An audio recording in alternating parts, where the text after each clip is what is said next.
My name is Daniel Adam Fink. Thank you for viewing this presentation on Pithom and Raamses.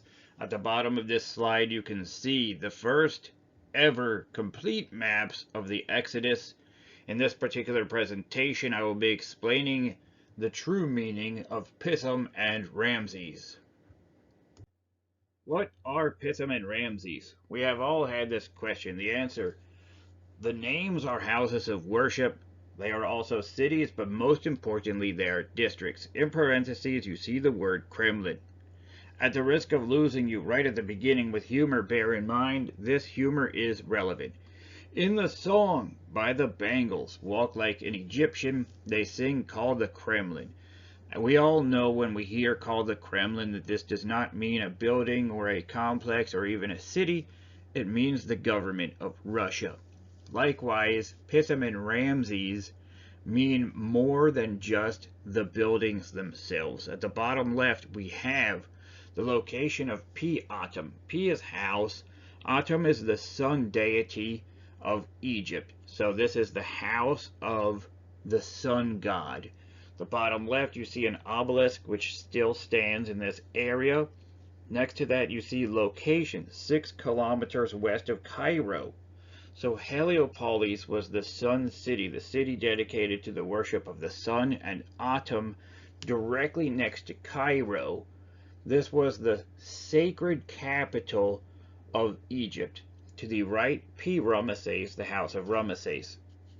Pharaoh Raamses created a secular capital, a population capital, and also a house of worship to himself. So many pharaohs and emperors have always wanted cities dedicated to their own worship. That is the house of Raamses. So compare baseball, again, the house that Ruth built, Yankee Stadium, where there was idolization of Babe Ruth. This was the literal idolization of Pharaoh Raamses. We will get more into the actual location and the significance of Raamses later in this presentation. The land of Goshen, called Goshen or Goshen, really meant the entire span from Memphis near Cairo to the Mediterranean Sea along the eastern Nile Delta, from the Nile Channel to the sea. Everything inside of this red dashed line is the region of Egypt, which we hear referred to in the entire Exodus.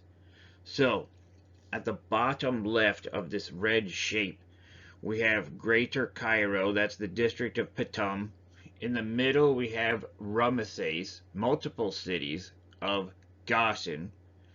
And in the top, we have Keftar. That's where you have the Kaftarim, the Kaftarites. We will get further into defining the Kaftarites and their significance when I have presentations on Genesis.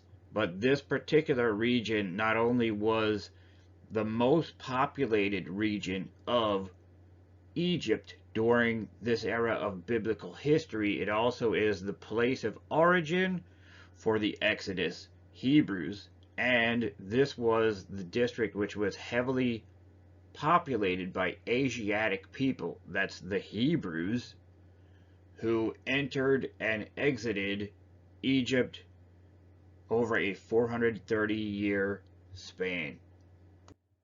Inside of this red oval at the bottom of the screen is Greater Cairo, which is Pithom. North of Cairo, in the red box, Heliopolis obelisk, that's Pithom, the city surrounding the house of Atum, the Atum worship complex. Down and to the left of there in the yellow circle is the Great Sphinx, the Great Pyramids, the complex at Giza, which was lined up directly by sight with Heliopolis. And then down and to the right of there is Memphis, Memphis being the population capital of Egypt. So as you compare Raamses on the next slide, you can see Pithom, Greater Cairo, capital district of Egypt. Likewise, Raamses Raamses is a house of worship, a city, and more importantly, a region. At the center of this map, the name Raamses is next to something which says Zona de Goshen on Google Maps. That is P. Raamses, the House of Raamses, the city which was built on the site of the city Avaris, Hotwaret. Avaris was the capital of the Hyksos Empire. That is the name and the green circle directly to the right of Raamses. You see 4 more arrows and 4 more cities. These are the major cities which are named in the Bible in the region of Raamses. So Pithom is the region of the capital. Raamses is the region of Goshen. It is still to this day a defined region, a governorate of Egypt. This governorate and this region have had the same shared identity for over 4,000 years. Leaving Goshen, there were multiple choices of ways to travel. On the right side, Way of Shur, the X next to that. This is the route which is traveled exclusively and extensively throughout Genesis. It goes from the Negeb near Beersheba, that's Beersheba, directly to the Wadi Tumilat. So you can see the dotted lines. They lead to the exact place where the red and yellow shapes here overlap. This is the fertile valley which leads in and out of the Nile Delta from Asia, Asia being to your right, east.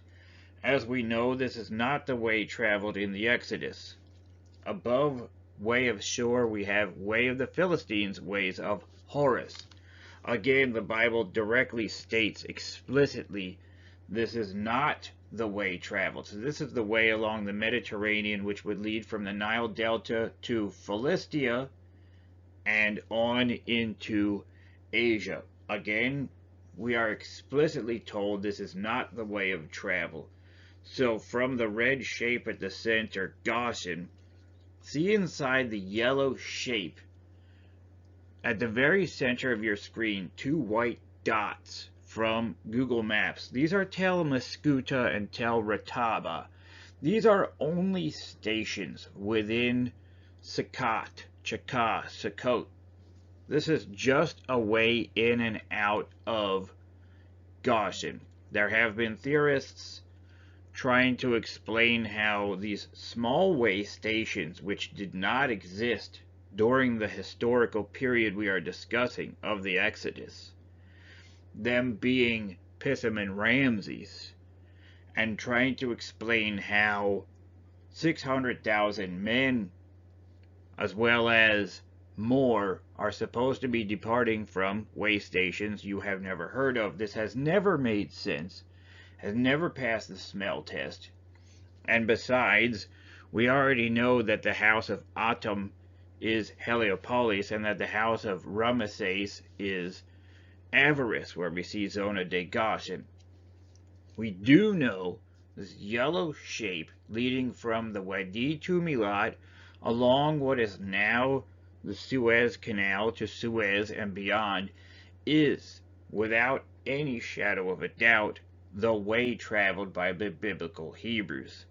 At the bottom of the screen, next to the very large red star, Way of the Red Sea, there also have been persons who may be confusing you or irritating you by explaining that the way traveled by the Hebrews does not follow the way of the Red Sea. The Bible states, Way of the Red Sea. It would be impossible and insulting to think that the Hebrews would follow the way of the Red Sea, Numbers 33 stating that they stopped next to the Red Sea, and to have no idea that they were next to the Red Sea or that they were not. This is not a possible theory. The way of the Red Sea is the most traveled way from the eastern Nile Delta to Mount Sinai, which is, of course, in Sinai. In a future presentation on the Exodus crossing, you will see a map published of the exact specific sites traveled across Suez and down the Red Sea. This is truly amazing. Scholarly article which was never intended to show the exact Exodus route, yet it does entirely show the exact Exodus route. Now that that unpleasantness is out of the way, we can get to the actual meanings and the route as we leave Goshen with less clutter on the screen. So all of these white dots and the blue walking directions, which you see from Google Maps, are the cities which are named in the Bible and the way traveled from Pithom and Raamses to Suez. This is the exact Exodus crossing along the Red Sea to Mount Sinai. Beginning at the top, the first arrow at the top from Theater at Pelusium, this is biblical sin. The walking directions go past Tachvenches, Tel Defuna, Tanis, this is Saam, Zona de Goshen, this is Avarice, later P. Raamses from the exact same city. Tel Basta, that's Bubastis, P. Bosset in the Bible. So you can see how very linked they are, how connected they are, where they are located. That's the district of Raamses, the cities of Raamses, where we have a very large number of Hebrews coming from this district, and they converge at the Wadi Tumilat, the very center of your screen where the arrows meet. That is Sukkot, Chakah.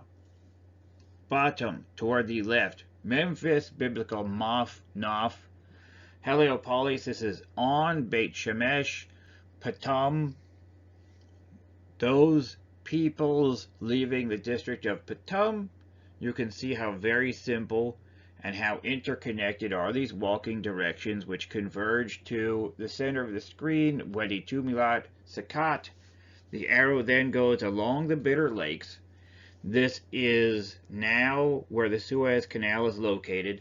Has always been the best way to travel to Mount Sinai because there is water. You can see how inhospitable the deserts surrounding these red arrows are. When you have over 1 million people with livestock, they must travel a route which has water. And so these arrows head to Suez and then along the Red Sea to Mount Sinai. Now we will dig deeply into the cities which are named in the Bible, the Egyptian cities, and their relationships. Toward the center of your screen, the black shape, the black polygon which I have placed on Google Maps. I have used Google Maps on purpose because so many of these names still exist today. Inside of that black shape, you can see some dots. This is the actual governorate, and you can query this. Asharkia Governorate, the eastern governorate of Egypt unto this day. This area has been a political entity for thousands of years that is specifically the land of Goshen, the land of Raamses, the field of Sa'an from the Bible. Now we are going to go into the cities which are named. There is one city not on this map, Thebes, which is in upper southern Egypt, but with that exception, the cities which are named in the Bible are all here, and this makes sense. To the right is Canaan, Asia, the direction where the Hebrews traveled to and from, and the area which you see, the eastern Nile Delta and the southern Nile Delta, the most important part of biblical Egypt, not only from a population point of view, but especially where the Hebrews settled. On the left, quote number 1, Exodus 1, and they built store cities for Pharaoh, Pithom and Raamses.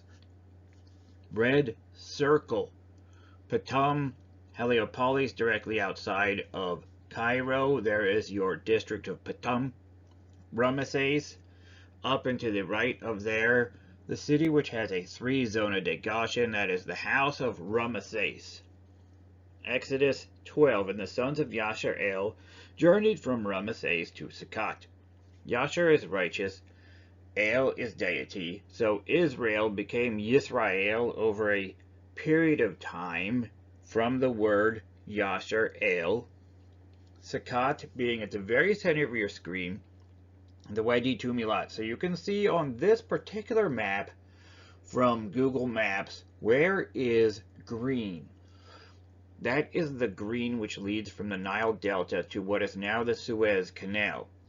Sukkot being the most fertile place, the most logical place to go travel from the Nile Delta toward what is now the Suez Canal.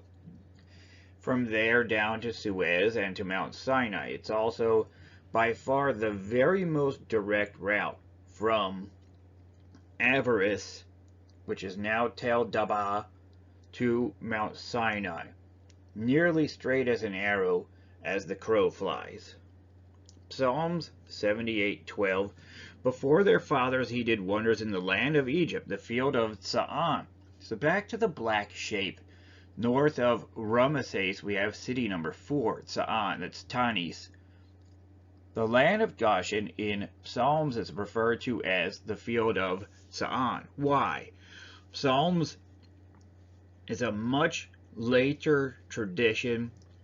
At that point, Sa'an had risen in importance because after the Hyksos expulsion, eventually Avaris, Tel Dab'a, P. Raamses waned. It was attacked, the channel of the Nile moved, and so Sa'an was a much more important city. Remember, biblical history takes place over 4,000 years. There will be change over time, always.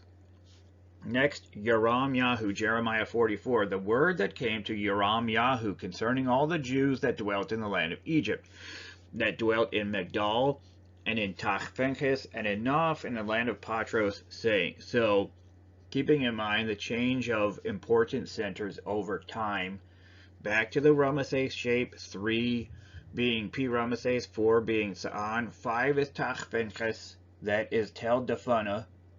During the time of Jeremiah, this was an extraordinarily important city, especially for Hebrews, the exile Hebrews who had left after the destruction of the temple. Yechezkel, Ezekiel 30, the young man of On. On is the name of the city, Heliopolis, inside of which is Pithom, the house of Atum. And Piboset, that's Bubastis, Telbasta, will fall by the sword and thereby will go into captivity. So when you look in the red circle at the city number 1, Pithom, and in the black shape, the city number 6, Piboset, Bubastis, where they are located as a group, always lets you know that Pithom is going to be Heliopolis, the most important worship city in Egyptian history.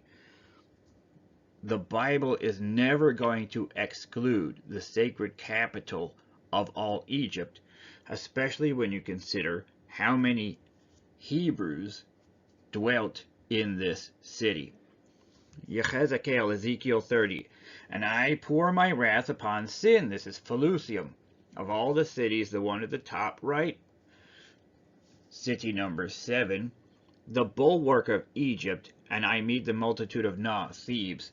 So Thebes is off of this map, but the bulwark of Egypt, city number 7, Sin. This is the bulwark because you can see it's on the right, closest to Asia.